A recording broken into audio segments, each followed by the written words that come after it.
How to load Walmart gift card online. The very first thing you want to do is to head over to any of the web browser. Let me head over to Google Chrome. In the search bar, search for walmart.com.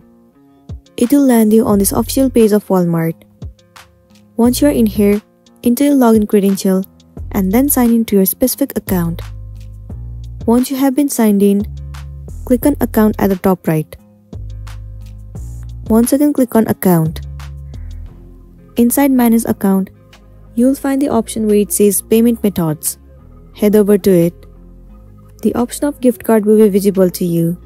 Simply click on Add a gift card. Now you have to enter your card information.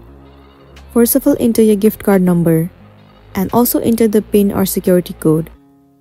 Once you have entered, the next thing you want to do is enter your gift card nickname.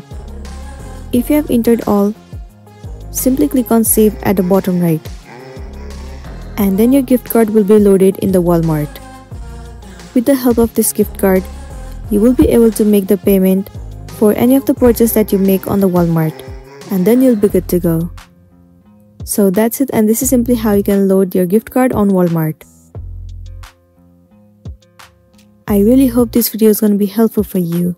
If it does, please make sure to like and subscribe to our channel. And thank you for watching it till the end.